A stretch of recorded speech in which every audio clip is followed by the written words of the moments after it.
जय Shri Krishna, Radhe Govind. Welcome back to कारहामृत। तो आज की इस वीडियो में हम लोग जानने वाले हैं कि जन्माष्टमी के दिन हमें सुबह की पूजा कैसे करनी होती है, शाम की पूजा कैसे करनी होती है, किस प्रकार से हमें रात्रि में पूजा करनी है, कैसे भगवान का जन्म कराना है, भगवान के अभिषेक की शास्त्रीय विधि संपूर्ण तरीके से आज इस वीडियो में मैं आप लोगों को बताने वाली हूँ। तो आप लोग प्लीज वीडियो एंड तक जरूर देखिएगा ताकि जितने भी आपके डाउट है पूजा विधि को लेकर वो सभी क्लियर हो सके। जन्माष्टमी पर और क्या करना चाहिए, क्या नहीं करना चाहिए, कथा बाकी सभी वीडियोस आपको चैनल पर मिल जाएंगी। चलिए इस वीडियो को बिना देर किए शुरू करते हैं। लेकिन स्टार्ट करने से पहले अगर चैनल पर आप लोगों ने फर्स्ट टाइम विजिट किया है तो आप लोग चैनल को सब्सक्राइब करके बेल आइकन जरूर प्रेस कर लीजिए, क्योंकि कई सारी इंफॉर्मेटिव वीडियोस आपका वेट कर रही हैं। चलिए वीडियो शुरू करते हैं। देखिए, जन्माष्टमी की जो हमारी पूजा है वो शुरू होती है भगवान श्री कृष्ण की मंगला आरती से। मंगला आरती का अर्थ होता है वो आरती जो हम सुबह सबसे पहले करते हैं जब हम भगवान को जगाते हैं। तो मंगला आरती करने के लिए हमें सबसे पहले जल्दी उठना होगा। ब्रह्म मुहूर्त में उठने की कोशिश कीजिएगा। जन्माष्टमी वाले दिन स्वच्छ स्नान कीजिए, किसी भी नदी सरोवर में या गंगा जल से स्नान कर सकते हैं। पवित्र हो जाइए, गोपी चंदन या ब्रजरज का तिलक धारण कीजिए। उसके बाद भगवान श्री कृष्ण की मंगला आरती के लिए तैयार हो जाइए। घर पर अगर आप किसी कारणवश मंगला आरती नहीं कर सकते हो तो पास ही के किसी भी कृष्ण मंदिर में जाकर आप आरती अटेंड भी कर सकते हो। मंगला आरती हमें किस प्रकार से करनी चाहिए इसका मैंने एक सेपरेट वीडियो बनाया है, जिसका लिंक आपको डिस्क्रिप्शन बॉक्स में मिल जाएगा। वहां से आप लोग चेक करिएगा कि किस प्रकार से आपको करनी है। तो मंगला आरती होने के बाद, भगवान की भोग की सेवा होने के बाद हमें तुलसी महारानी की सेवा करनी होती है। देखो, तुलसी महारानी की सेवा पूजा के बिना भगवान श्री कृष्ण का ना तो कोई त्योहार कंप्लीट होता है और ना ही उनकी सेवा पूजा कंप्लीट होती है। तुलसी महारानी की सेवा करना अति आवश्यक है। तो इस दिन तुलसी महारानी के आसपास जितना भी अगर जैसे पत्ते वगैरह गिर जाते हैं या अगर मान लीजिए और भी झाड़ के साथ आपने तुलसी महारानी रखी है, पहले साफ कर लीजिए, स्वच्छ कर लीजिए, झाड़ू वगैरह अच्छे से लगा लीजिए, पोछा अच्छे से लगा लीजिए, फिर तुलसी महारानी की सेवा पूजा कीजिए। हो सके तो इस दिन तुलसी महारानी की आरती, उनकी स्तुति अवश्य ही कीजिए। कम से कम उनकी 4 प्रदक्षिणा तो आपको करनी है। उससे ज्यादा आपका शरीर जितना साथ देता है उतनी आप लोग परिक्रमा कर सकते हो। तुलसी महारानी की सेवा के बाद कोशिश करें कि कुछ समय वहीं बैठकर आप लोग गुरु मंत्र का जप कर सके, अगर गुरु दीक्षा प्राप्त है तो। नहीं तो भगवान का जो भी नाम प्रिय लगता है उसका जप कर सकते हैं, अन्यथा हरे कृष्ण महामंत्र का जप कर सकते हैं। हरे कृष्ण कृष्ण कृष्ण हरे हरे, हरे राम राम राम हरे हरे। इस मंत्र का ज्यादा से ज्यादा जितनी माला पर आप लोग जप कर सकते हैं कीजिए। माला से संभव नहीं है तो काउंटर से कर सकते हैं, नहीं तो ऐसे भी आप लोग जप कर सकते हैं। पर ध्यान रहे कि नाम जप करना अति आवश्यक है जन्माष्टमी वाले दिन। अब बारी आती है भगवान की सुबह की पूजा की, जिसे हम श्रृंगार आरती कह सकते हैं। अब इसमें हमें क्या करना होता है, तो देखिए, जब भी हमें फिर नेक्स्ट अब पूजा करनी है तब हमें भगवान के लिए पहले तो किन किन चीजों की आवश्यकता होगी। भगवान के लिए एक साफ स्वच्छ पोशाक होनी चाहिए। हो सके तो आप नई पोशाक उन्हें पहनाइए जो कि पीले रंग की होनी चाहिए। जन्माष्टमी के दिन भगवान को हमें पीतांबर धारण करना है।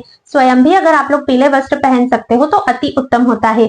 पुष्प होने चाहिए हमारे पास। भगवान को स्नान करवाने के लिए हमारे पास पंचामृत होना चाहिए। देखो, जन्माष्टमी पर 2 बार भगवान का अभिषेक किया जाता है। एक बार सुबह अभिषेक होता है और एक बार शाम को अभिषेक होता है। दोनों ही टाइम हमें अभिषेक करवाना ही चाहिए। सुबह का जो अभिषेक होता है उसके पीछे भाव यह है कि आज भगवान का जन्मदिन है, बर्थडे है, उनकी वर्षगांठ है। और जो रात का अभिषेक किया जाता है वो इस भाव से होता है कि भगवान प्रकट हुए हैं, उनका जन्म हुआ है। श्री कृष्ण की दोनों ही लीलाएं नित्य है, तो हमें दोनों ही समय अभिषेक करना है। पंचामृत के लिए आपको दही चाहिए होगा, दूध चाहिए होगा, कच्चा दूध, हमें बॉइल्ड मिल्क नहीं लेना है। दूध, घी के बाद हमें शहद चाहिए होगा, बूरा या चीनी आप लोग ले सकते हैं। इस तरह से पंचामृत तैयार करना है। जल की आवश्यकता होती है, तुलसी दल की आवश्यकता होती है। कोशिश करें कि जन्माष्टमी से एक दिन पूर्व ही आप लोग तुलसी दल इतनी मात्रा में उतार ले जितनी मात्रा में आपको जन्माष्टमी पर जरूरत है।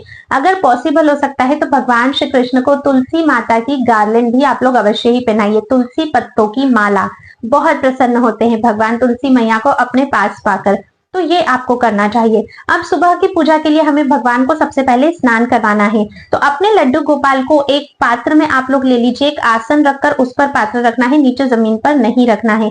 पात्र में भगवान को रखने के बाद आप उसमें स्वस्तिक बना सकते हैं, उसमें कुछ फूल, उसमें तुलसी का पत्र रखिए। उसके बाद उन्हें पंचामृत से आपको अभिषेक करवाना है। पंचामृत से अभिषेक करवाने के बाद फिर शुद्ध जल से अभिषेक करवाइए।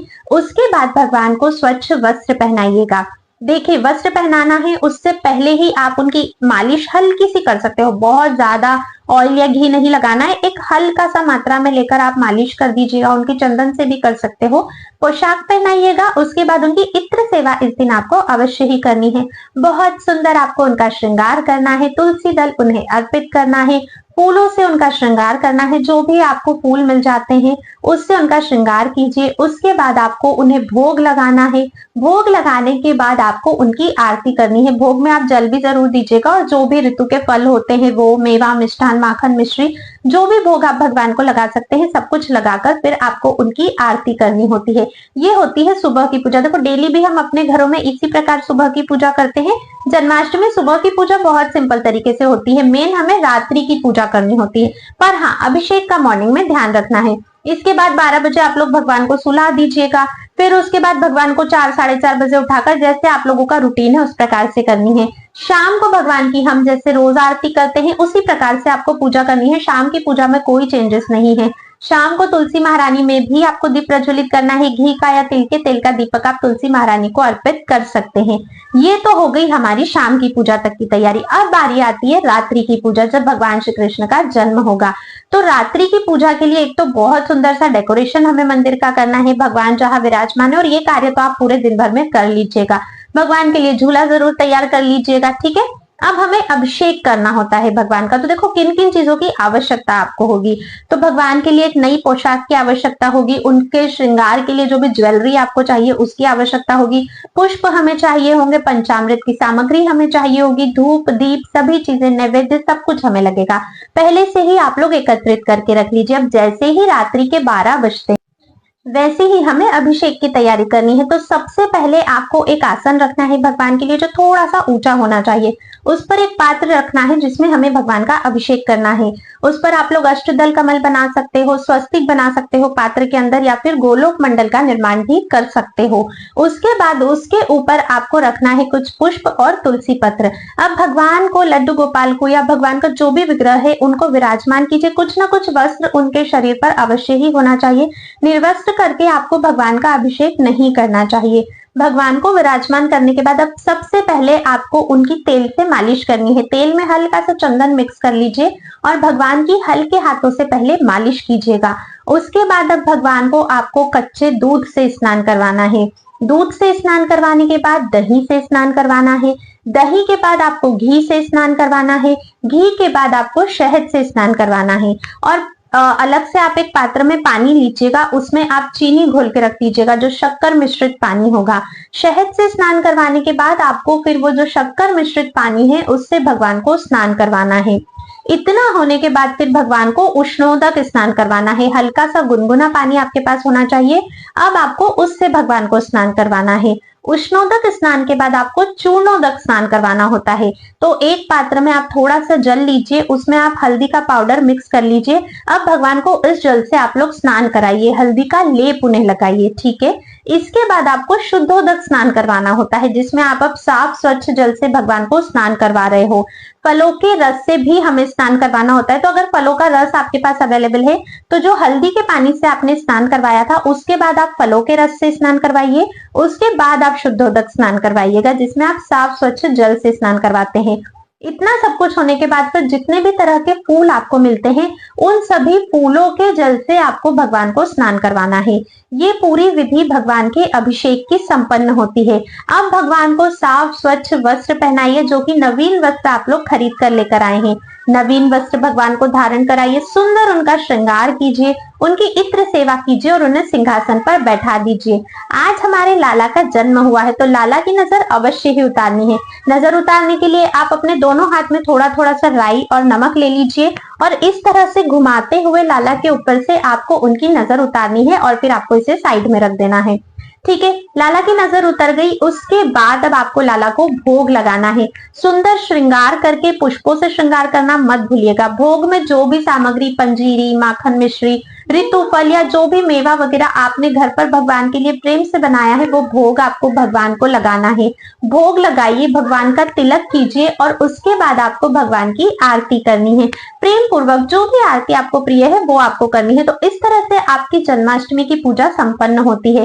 अब हमें भगवान को झूला झूलाना है, तो थोड़ी देर आप अपने लड्डू गोपाल को झूले में विराजमान कीजिए। पूरी रात्रि विराजमान नहीं करना है, थोड़ी देर विराजमान कीजिए और फिर आप उन्हें वापस से सिंहासन पर विराजमान करके शयन करवा सकते हैं जब भी आपकी पूजा संपन्न हो जाती है। नाम जप अधिक से अधिक कीजिए, कीर्तन कीजिए, सारी चीजें। एक बात का ध्यान रखिए, अगर आप 56 भोग लगाते हो या जो भी भोग भगवान को लगाते हो तो एटलीस्ट वो भोग भगवान के पास इतनी देर रखना चाहिए जितना समय उन्हें पाने में लगता है। ऐसा नहीं कि बस रखा और फट से उठा लिया। जिस पंचामृत से आपने उन्हें अभिषेक करवाया था अब वो चरणामृत बन चुका है, उसे सभी में वितरित कीजिए। भगवान का प्रसाद सभी में वितरित कीजिए, पर ध्यान रहे अपने व्रत का पारण आपको नेक्स्ट डे ही करना है, उस दिन रात्रि में आपको पारण नहीं करना चाहिए। तो इस तरह से जन्माष्टमी के दिन हमें संपूर्णतः भगवान की पूजा करनी चाहिए। आई होप आप लोगों ने सब कुछ समझ लिया होगा। अगर वीडियो इंफॉर्मेटिव लगी है, थोड़ी भी अच्छी लगी है, ज्यादा से ज्यादा लाइक और शेयर जरूर कीजिएगा ताकि सभी लोग इस बात को जान सके कि उन्हें किस तरह से पूजा करनी चाहिए। अब मैं आप सभी से नेक्स्ट वीडियो में मिलती हूँ, तब तक के लिए राधे राधे।